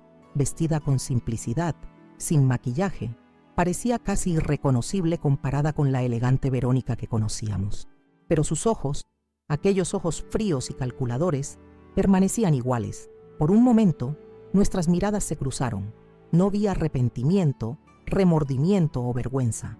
Vi solo una evaluación clínica, como si incluso allí, esposada y enfrentando múltiples acusaciones de homicidio, estuviera analizando posibilidades, calculando probabilidades, planeando su próximo movimiento. El fiscal presentó el caso con precisión devastadora, exhibiendo evidencias físicas, testimonios de sobrevivientes, registros médicos, los diarios detallados encontrados en el escondite.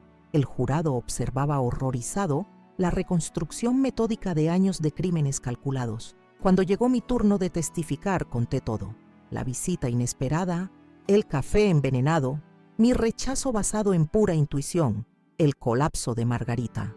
Hablé sobre los cambios que había notado en Paco en los meses anteriores, las manipulaciones sutiles, el aislamiento progresivo. Mi voz solo falló una vez, cuando describí el momento en que comprendí que podría haber perdido a mi hijo para siempre. El testimonio más impactante, sin embargo, vino de un testigo sorpresa. Marina Cordero, enfermera del Hospital San Rafael, había trabajado con Vanessa años antes en Lima, Perú, cuando ella usaba el nombre Adriana Méndez. Marina la reconoció cuando la vio siendo arrestada en las noticias. Siempre se interesaba por casos terminales, relató Marina al tribunal. Pacientes sin familia, ancianos abandonados. En esa época pensábamos que era compasión. Después, comenzamos a notar que muchos de esos pacientes morían prematuramente bajo sus cuidados. Cuando planteamos sospechas, simplemente desapareció. A lo largo de 3 semanas de juicio, el cuadro completo de los crímenes de Vanessa emergió en toda su dimensión aterradora. No era solo una estafadora buscando dinero. Era una depredadora que parecía obtener satisfacción del proceso de matar lentamente, de registrar meticulosamente el deterioro de sus víctimas, de ejercer control total sobre vidas humanas. En su declaración final, Vanessa sorprendió a todos con su frialdad. Sin negar las acusaciones, habló de sus crímenes como quien discute un experimento científico. Cada caso fue único, con desafíos específicos, dijo, con una tranquilidad perturbadora.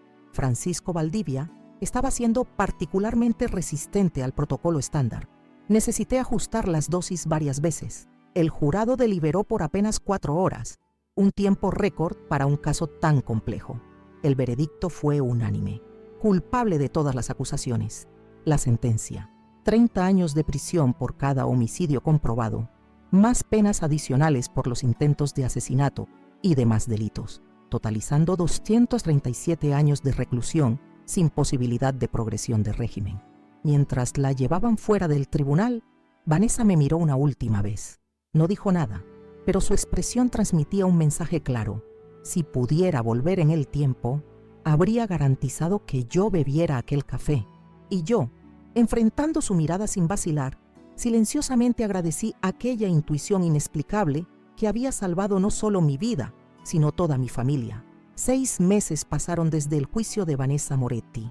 El otoño llegó nuevamente a Medellín, pintando las hojas de los árboles del residencial Los Naranjos con tonos de rojo y dorado. Sentada en el banco de mi jardín, observando el atardecer, reflexiono sobre cómo nuestras vidas han cambiado desde aquel fatídico día en que rechacé una taza de café. Paco volvió a casa hace 2 meses, después de una larga recuperación en el Hospital San Rafael. Los médicos consideran su caso un milagro médico. El hígado, notablemente resiliente, se regeneró casi por completo. Los temblores en las manos disminuyeron, aunque todavía aparecen cuando está cansado o bajo estrés. Su memoria mejoró considerablemente, aunque existen lagunas permanentes de ciertos periodos, quizás una bendición disfrazada, considerando lo que vivió.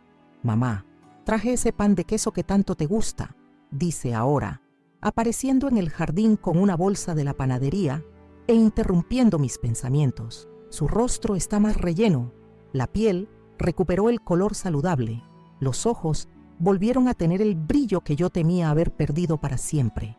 Sonrío, observando cómo se mueve con más seguridad ahora. «Gracias, hijo. Siéntate aquí conmigo un rato». Paco se acomoda a mi lado, contemplando el cielo anaranjado.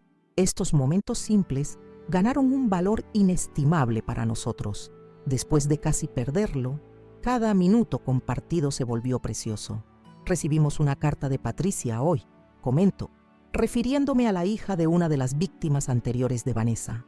Está organizando un encuentro de las familias el próximo mes, un evento de sanación y apoyo mutuo. ¿Vamos a participar? Creo que es importante. Para ti, para mí, para Luciana. Todavía estamos procesando todo esto. Paco asiente pensativo. ¿Sabes, mamá? A veces despierto en medio de la noche, en pánico, pensando que todavía estoy allá, con ella, sin saber que estaba siendo envenenado. ¿Cómo pude no darme cuenta? Es una pregunta que hace repetidamente parte de su proceso de sanación. La psicóloga nos explicó que es normal la necesidad de revisitar el trauma, de intentar encontrar sentido en lo incomprensible. Ella era especialista en manipulación, hijo. El veneno en tu cuerpo afectaba tu capacidad de juicio, tu percepción de la realidad. No había forma de que lo supieras. Quedamos en silencio algunos minutos. El tipo de silencio confortable que solo existe entre personas que sobrevivieron juntas a algo indescriptible. Tengo una reunión con la fiscal Ortega mañana, dice finalmente. Parece que lograron rastrear parte del dinero que desvió de las víctimas anteriores. Cuentas en las Islas Caimán, propiedades registradas a nombre de testaferros. La fiscal María Elena Ortega, quien nos representó en el juicio, ahora coordina un esfuerzo para recuperar los bienes robados por Vanessa y Carlos a lo largo de los años. Es un trabajo meticuloso que implica cooperación internacional y docenas de procesos paralelos. Parte de un esfuerzo mayor para traer algún tipo de reparación a las familias destrozadas por la pareja de criminales. Nuestra conversación es interrumpida por el sonido del portón abriéndose. Luciana entra apresuradamente, cargando una carpeta llena de documentos. A sus 20 años, mi nieta maduró de una forma que ninguna joven debería necesitar. La experiencia la transformó, canalizando su perspicacia natural hacia un propósito claro. Se convirtió en pasante en el despacho de la fiscal Ortega, decidida a seguir carrera en el área criminal. Abuela, papá, no van a creer lo que descubrimos, exclama, sentándose con nosotros, los ojos brillando con la excitación del descubrimiento. ¿Recuerdan esa pista anónima que recibimos sobre un posible cómplice de Vanessa que nunca fue identificado? Paco se endereza, súbitamente alerta. Sí, aquel que supuestamente ayudaba con la logística cuando ella necesitaba desaparecer rápidamente. Bueno, la policía identificó quién es. Y no van a creer, es su hermano biológico verdadero, no un marido disfrazado como Carlos. Esta es una revelación inesperada. Durante todo el juicio, Vanessa fue retratada como alguien sin vínculos familiares vivos, un lobo solitario que se asoció con Carlos por conveniencia criminal. Su nombre es Ricardo Campos. Cambió el apellido legalmente hace 15 años, probablemente para evitar conexiones con ella. Trabaja como piloto de helicóptero particular, lo que explica cómo ella conseguía desaparecer tan rápidamente después de cada crimen. Él la transportaba a otras ciudades, otros países, lejos del radar de las autoridades. Paco sacude la cabeza, asimilando esta nueva información. ¿Y lo capturaron? Todavía no. Fue visto por última vez en un helipuerto en Manaus, Brasil, hace 3 días, pero después desapareció. La Policía Federal está en alerta máxima. Siento un escalofrío recorriendo mi espina dorsal, a pesar del clima templado. La red de Vanessa era más extensa de lo que imaginábamos. ¿Cuántos otros cómplices aún no identificados podrían existir? La sensación de amenaza, que había disminuido en los últimos meses, vuelve a insinuarse en mi conciencia. No te preocupes, abuela, dice Luciana, percibiendo mi expresión. La seguridad aquí en el condominio fue reforzada y el comisario Morales garantizó que mantendrá una patrulla haciendo rondas regulares. Estamos protegidos. Asiento, intentando alejar la inquietud. No quiero que el miedo vuelva a dominar nuestras vidas, no después de todo lo que superamos para recuperar alguna normalidad. Al día siguiente, recibimos una visita que esperábamos desde hacía mucho tiempo. Mercedes Figueroa, mi vecina y amiga desde hacía décadas, regresó de una larga temporada en la casa de su hija en Buenos Aires.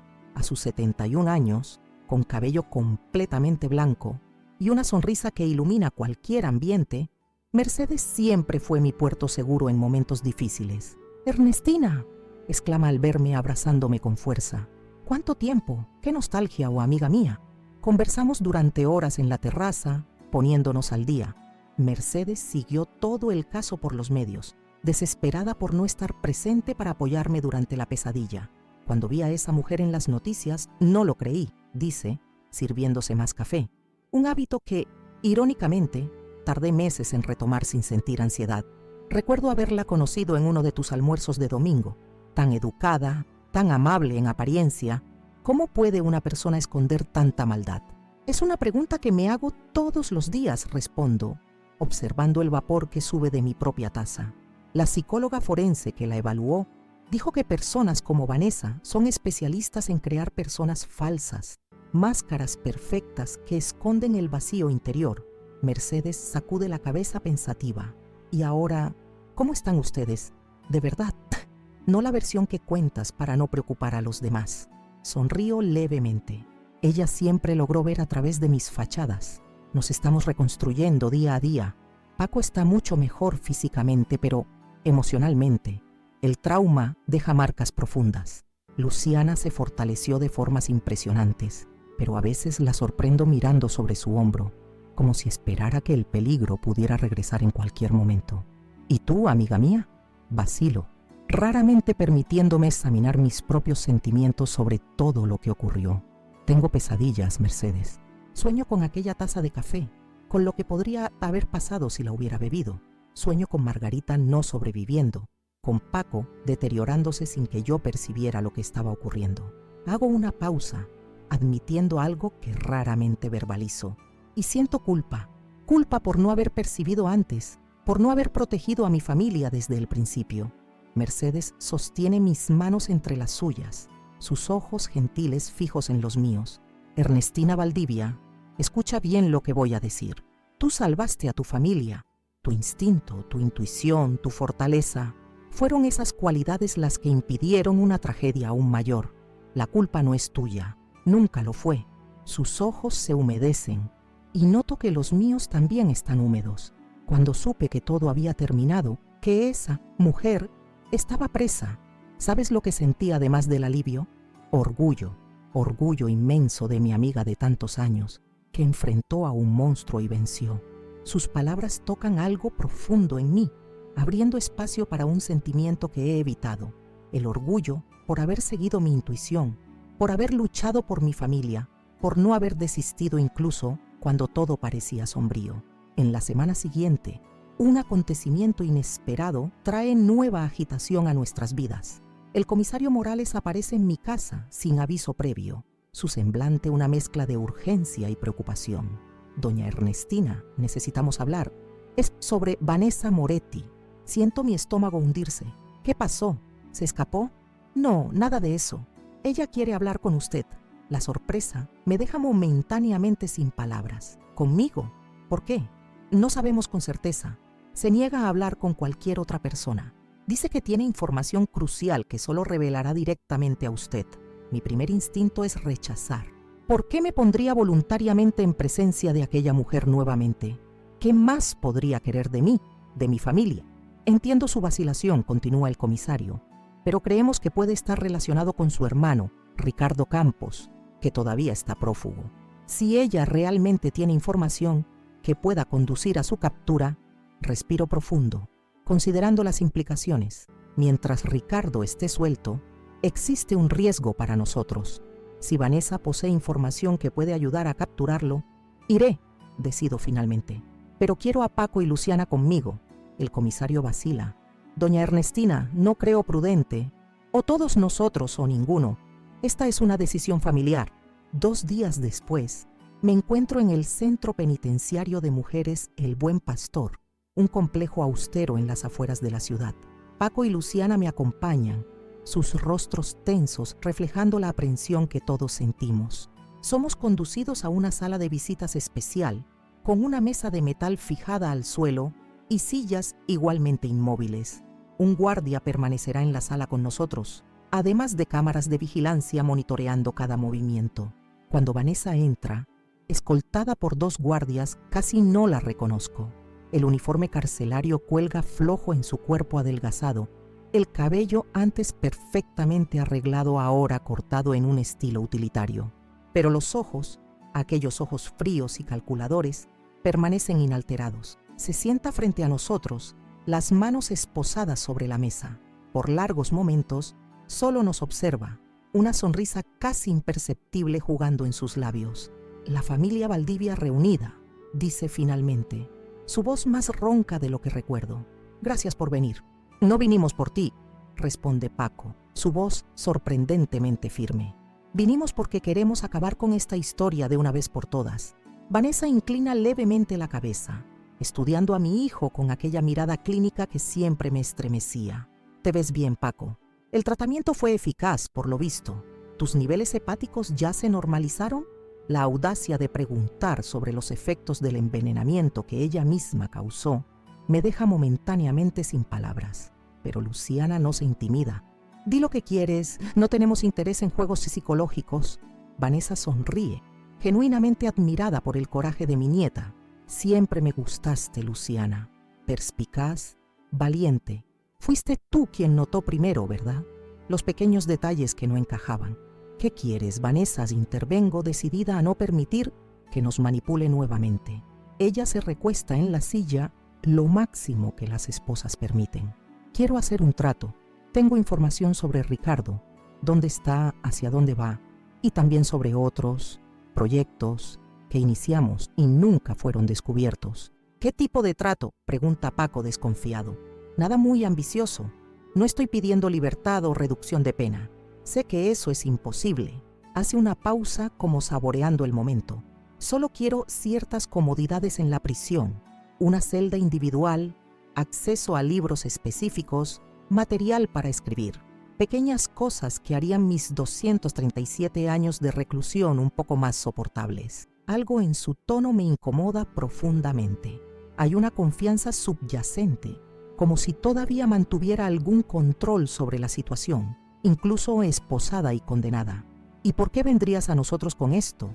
¿Por qué no al comisario o a la fiscal?, cuestiono. Porque ustedes son las únicas personas que me derrotaron. Lo dice sin rencor, casi con admiración. En 15 años, nadie jamás sospechó de mí antes de que fuera demasiado tarde. Ustedes no solo sobrevivieron, sino que me capturaron. Eso merece respeto. Intercambio miradas con Paco y Luciana. Hay algo profundamente perturbador en ser respetado por una psicópata. ¿Qué garantía tenemos de que tu información es verdadera?, pregunta Paco. Ninguna, responde ella simplemente. Pero piénsalo bien. ¿Qué ganaría mintiendo ahora? Ricardo todavía está ahí fuera. Si es inteligente, y créeme, lo es, eventualmente vendrá tras ustedes.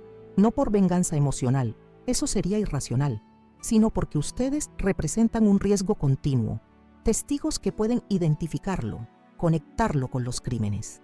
Un escalofrío recorre mi espina dorsal al percibir que tiene razón.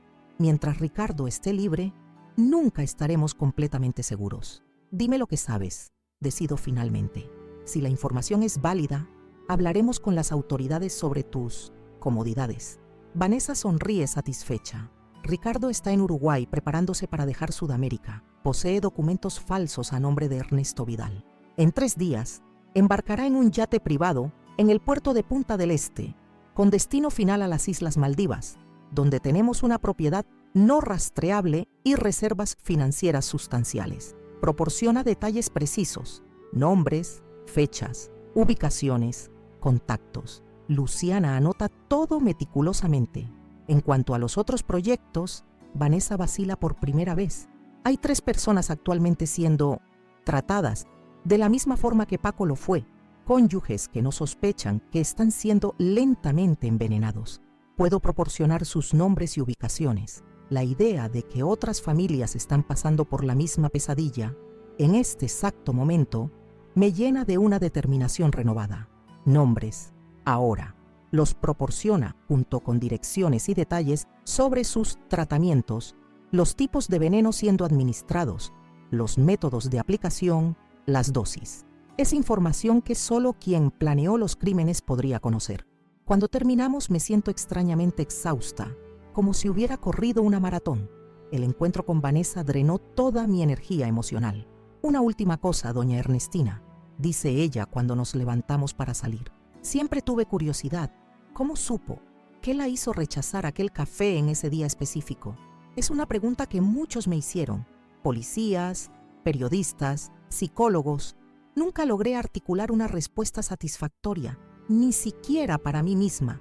Intuición, respondo simplemente. El tipo de intuición que personas como tú, incapaces de conexión humana verdadera, nunca entenderán. Algo flota brevemente en sus ojos.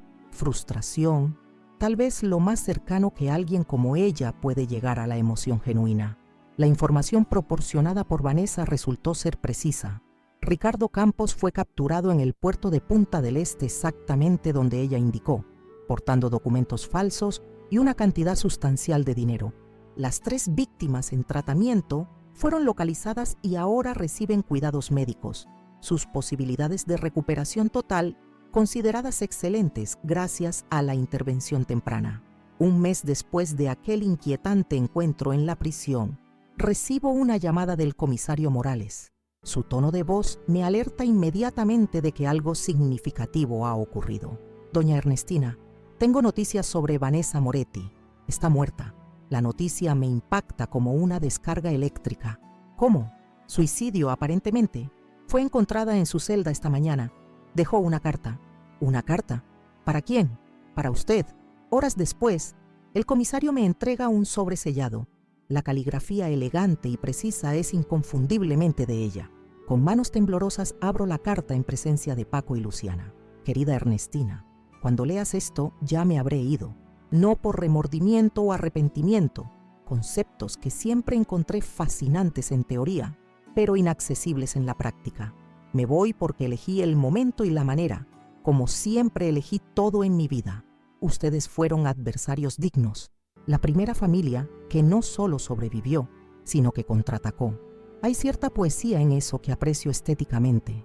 Ricardo está capturado ahora, los otros experimentos interrumpidos. El juego llegó a su fin, y no veo propósito en continuar existiendo en las limitaciones impuestas por el encarcelamiento. Te preguntarás por qué. ¿Por qué tantas vidas, tanto sufrimiento meticulosamente orquestado?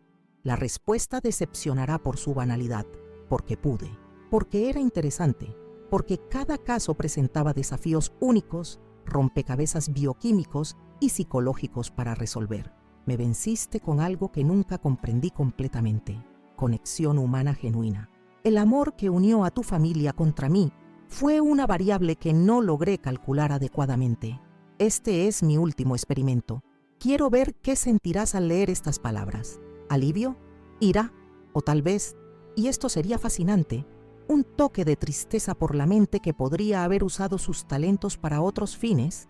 Adiós, Ernestina Valdivia, la mujer que rechazó mi café. Vanessa Moretti. Termino de leer en voz alta, la carta temblando levemente en mis manos. Un silencio pesado envuelve la sala mientras cada uno de nosotros procesa las palabras finales de aquella mujer que casi destruye nuestra familia.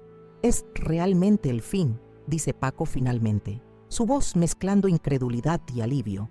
Luciana se aproxima, tomando la carta de mis manos y colocándola de vuelta en el sobre. Hasta el último momento intentó manipular, intentó incitar reacciones, controlar lo que sentimos. Asiento, percibiendo la verdad en las palabras de mi nieta. Incluso en su despedida final, Vanessa intentaba ejercer poder sobre nosotros, transformándonos en sujetos de su último experimento. Esa noche, mirando las estrellas desde mi jardín, reflexiono sobre el extraño y terrible viaje que nuestra familia ha recorrido. Desde aquella taza de café rechazada hasta la carta póstuma de una asesina, hemos atravesado un infierno que nunca imaginamos posible. Pero también hemos descubierto fuerzas que no sabíamos que poseíamos. La perspicacia de Luciana, la resiliencia de Paco, mi propia intuición que, en un momento crucial, reconoció el peligro donde otros solo veían amabilidad. Margarita se recuperó completamente y ahora viaja por Sudamérica, determinada a disfrutar cada momento de la vida que casi pierde. Casi morir te enseña a vivir de verdad, me dijo antes de partir para su primera aventura en Perú. El comisario Morales sigue en contacto, ahora más como amigo que como investigador. Su determinación para resolver el caso evolucionó hacia un respeto genuino por nuestra familia y lo que soportamos. Las otras víctimas de Vanessa, tanto las anteriores como las que fueron salvadas gracias a su información final, han formado una especie de comunidad. compartimos una experiencia que pocos pueden comprender. Haber sobrevivido al ataque meticuloso de una mente brillante, pero totalmente desprovista de humanidad. A veces, en noches como esta, me pregunto sobre la naturaleza del mal. ¿Cómo alguien con los talentos y la inteligencia de Vanessa elige un camino de destrucción? ¿Qué falta en esas personas que las hace incapaces de sentir empatía, de conectar genuinamente con otros seres humanos? No tengo respuestas, solo la certeza de que, al final, lo que nos salvó fue precisamente lo que ella no podía comprender: el amor familiar. Esa conexión invisible pero poderosa que nos permitió reconocer el peligro, luchar juntos y finalmente sanar juntos. La taza de café que rechacé aquel día cambió nuestras vidas para siempre. Nos mostró la fragilidad de la seguridad que damos por sentada, la facilidad con que el mal puede infiltrarse en nuestros hogares bajo la apariencia de afecto y cuidado. Pero también nos reveló una verdad fundamental, que la intuición, esa voz interior que a veces no podemos explicar racionalmente, puede ser nuestro mecanismo de defensa más poderoso. Ahora, cuando sirvo café a visitantes en mi casa, siempre recuerdo aquel día, no con miedo, sino con una conciencia renovada del valor de la vida, de la familia y del instinto que, en un momento decisivo, me susurró que algo estaba mal. Y cada noche, antes de dormir, agradezco silenciosamente a aquella voz interior que me salvó, que salvó a mi familia y que finalmente expuso a un monstruo que había permanecido oculto durante demasiado tiempo. Porque al final, lo que Vanessa nunca entendió es que algunas conexiones son más fuertes que cualquier veneno. Algunas familias se niegan a ser destruidas y algunas ancianas de 68 años pueden, con solo rechazar una taza de café, desenmascarar a una asesina en serie internacional que creía ser invencible. Mi nombre es Ernestina Valdivia y acabo de compartirles la historia más oscura de mi vida. Una historia que comenzó con una simple taza de café rechazada y terminó revelando una red de crímenes que se extendía por toda Sudamérica. Una historia sobre instinto, supervivencia y los lazos familiares que nos salvaron cuando enfrentamos el mal endémico en su forma más calculadora. Cuando rechacé aquel café ofrecido por Verónica, o mejor dicho, Vanessa Moretti, no tenía idea de lo que estaba evitando. No sabía que aquella mujer elegante que había entrado en nuestras vidas como la esposa amorosa de mi hijo era, en realidad, una depredadora experimentada, una asesina metódica que había dejado un rastro de víctimas por donde pasaba. Descubrir la verdad fue un proceso doloroso. Ver a mi hermana Margarita luchando por su vida en la UCI del Hospital San Rafael, tras tomar el café que estaba destinado a mí. Darme cuenta de que mi hijo Paco ya estaba siendo lentamente envenenado durante meses, su salud y lucidez deteriorándose ante mis ojos sin que yo comprendiera el motivo. Enfrentar la realidad de que invitamos el peligro a nuestra propia casa, nos sentamos con él a la mesa, compartimos nuestras vidas más íntimas. La investigación reveló horrores que jamás imaginé posibles. Diarios detallando el envenenamiento calculado de mi hijo, como si fuera un experimento científico. Un escondite secreto transformado en laboratorio clandestino, donde Vanessa creaba sus mezclas letales. Un historial de muertes anteriores en diversos países latinoamericanos, todas siguiendo el mismo patrón meticuloso. El descubrimiento de sus cómplices, el esposo Carlos, que se hacía pasar por hermano, y el verdadero hermano Ricardo, que la ayudaba a desaparecer después de cada crimen. Pero esta también es una historia de triunfo, de la valentía de mi nieta Luciana, que sospechó de su madrastra e inició su propia investigación mucho antes de que cualquiera de nosotros percibiera el peligro, de la resiliencia de mi hijo, que sobrevivió al envenenamiento y enfrentó la dolorosa verdad sobre la mujer que pensaba amar, de la determinación del comisario Morales y la fiscal Ortega, que no descansaron hasta que se hizo justicia. Y más que todo, esta es una historia sobre intuición femenina, ese sexto sentido que mi abuela siempre decía que las mujeres desarrollamos con la edad. Esa voz interior que me hizo dudar ante la taza, que me alertó sobre el peligro antes de que mi mente racional pudiera procesar las señales. Fue esa intuición la que salvó mi vida y, eventualmente, la vida de muchas otras personas. El fin de la historia de Vanessa Moretti, su suicidio en prisión y aquella carta perturbadora, trajo un cierre que nunca esperé. No sentí alegría con su muerte, ni venganza satisfecha, solo la tranquilidad de saber que el peligro había definitivamente pasado, que mi familia podría finalmente comenzar a sanar sus heridas sin mirar constantemente por encima del hombro. Hoy, un año después del fin de todo, nuestra vida sigue un nuevo normal. Paco se recupera un poco más cada día, tanto física como emocionalmente. Luciana canaliza su experiencia traumática hacia una carrera en derecho penal, determinada a impedir que otros monstruos disfrazados de personas normales causen el mismo sufrimiento a otras familias. Mi hermana Margarita da clases de arte nuevamente, usando la creatividad como forma de procesamiento del trauma. Y yo continúo cuidando de mi jardín en el residencial Los Naranjos, observando las estaciones cambiar, celebrando cada momento con los que amo. Pero nunca más acepto una bebida sin cuestionar. Nunca más ignoro aquella voz interior que nos avisa cuando algo está mal, incluso cuando la razón intenta convencernos de lo contrario.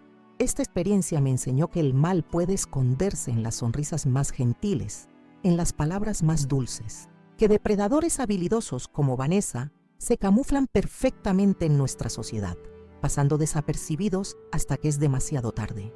Pero también aprendí que existen fuerzas más poderosas que la maldad calculada, el amor de una familia, la perspicacia de una mente atenta, la persistencia de aquellos que buscan justicia. Si mi historia te impactó, si te hizo reflexionar sobre las señales que tal vez hayas ignorado en tu propia vida, si despertó tu propia intuición adormecida, entonces compartirla valió la pena. Fue difícil revivir cada detalle, cada momento de miedo y desesperación. Fue doloroso recordar cómo casi pierdo a mi hijo, a mi hermana, mi propia vida por alguien que fingió hacer parte de nuestra familia. Ahora, me gustaría mucho que participaras en nuestro canal Abuela Recordó, para que otras historias como la mía puedan ser compartidas. Historias reales, vividas por personas comunes que enfrentaron situaciones extraordinarias. Historias que pueden alertar, informar y quizás hasta salvar vidas. Si llegaste hasta aquí, acompañando cada paso de este oscuro viaje, te pido que te suscribas al canal. Es un gesto simple que nos ayuda a crecer y alcanzar a más personas.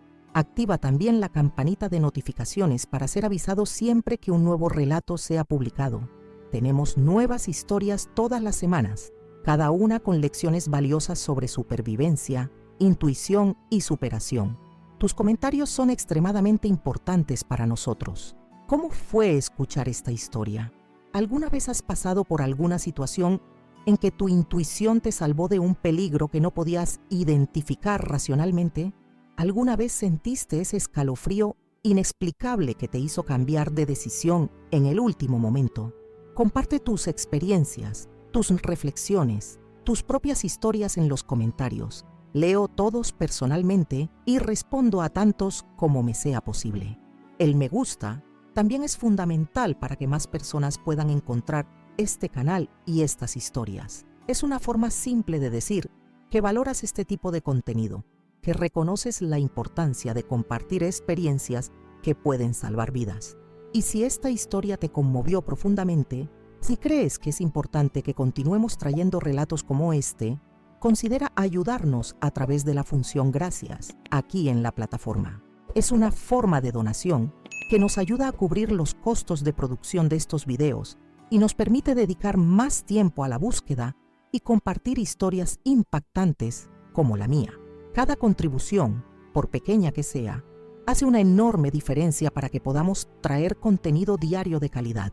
Tu apoyo significa que podemos continuar alertando a personas sobre peligros que se disfrazan de normalidad, sobre depredadores que se esconden detrás de sonrisas amables, sobre la importancia vital de confiar en nuestra intuición, incluso cuando no podemos explicar racionalmente lo que estamos sintiendo. Esta fue Ernestina Valdivia, compartiendo la historia de la taza de café que rechacé y cómo ese simple acto salvó no solo mi vida, sino también reveló una red de crímenes que se extendía por toda Latinoamérica. Recuerda, tu intuición existe por un motivo. Nunca la ignores. Te espero en el próximo relato aquí en el canal Abuela Recordó. Cuídate, confía en tus instintos y nunca dejes de prestar atención a los pequeños detalles que que parecen fuera de lugar. Pueden marcar toda la diferencia entre la vida y la muerte. No te olvides de visitar nuestros otros videos. Hay historias de personas que, como yo, enfrentaron situaciones extraordinarias y vivieron para contarlo. Historias de superación, de valentía, de aquellos momentos cruciales donde una decisión lo cambia todo. Tu presencia en este canal, tus comentarios, tus me gusta y tus contribuciones a través de gracias hacen posible que estas historias lleguen a más personas. Te agradezco por tu tiempo, por escuchar mi historia con atención y respeto, por permitirme compartir esta experiencia dolorosa pero importante. La próxima semana tendremos otro relato impactante, otra vida transformada por un instante decisivo. No te lo pierdas.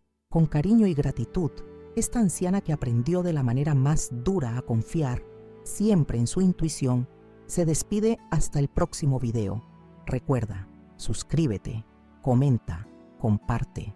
Juntos podemos crear una comunidad donde las experiencias compartidas nos hagan a todos más fuertes y más sabios.